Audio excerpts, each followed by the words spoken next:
সেনাবাহিনী জনগণের পাশে আছে এবং থাকবে, বললেন সেনাপ্রধান।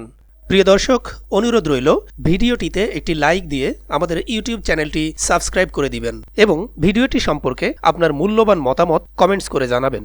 জনগণের স্বার্থে এবং রাষ্ট্রের যে কোনো প্রয়োজনে বাংলাদেশ সেনাবাহিনী সবসময় জনগণের পাশে আছে এবং থাকবে বলে জানিয়েছেন সেনাপ্রধান জেনারেল ওয়াকারুজ্জামান। গতকাল শনিবার আন্তঃবাহিনী জনসংযোগ পরিদপ্তর আইএসপিআর এর এক সংবাদ বিজ্ঞপ্তিতে কথা জানায়। আইএসপিআর জানায়, সেনাবাহিনী প্রধান জেনারেল ওয়াকারুজ্জামান গতকাল শনিবার সেনা সদর হেলমেট অডিটোরিয়ামে নিয়মিত কার্যক্রমের অংশ হিসেবে অফিসার্স অ্যাড্রেস গ্রহণ করেন।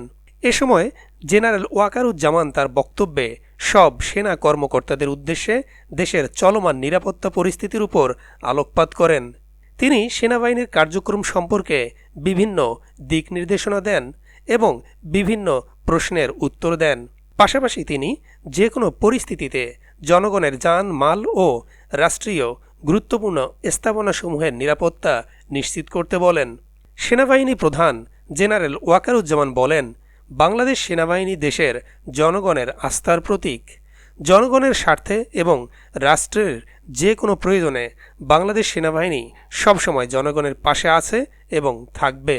এছাড়াও সেনাপ্রধান সামাজিক যোগাযোগ মাধ্যমে চলমান বিভিন্ন গুজব সম্পর্কে সচেতন থাকার পরামর্শ দেওয়ার পাশাপাশি সততা, সত্যনিষ্ঠা ও ন্যায়পরায়ণতার সঙ্গে দায়িত্ব পালনের নির্দেশনা দেন। এ সময় সেনা সদরের ঊর্ধ্বতন সামরিক কর্মকর্তা সহ সব সেনানিবাস থেকে ফরমেশন কমান্ডার ও সব পদবীর সেনা কর্মকর্তা ভিডিও টেলিকনফারেন্সের মাধ্যমে অংশগ্রহণ করেন।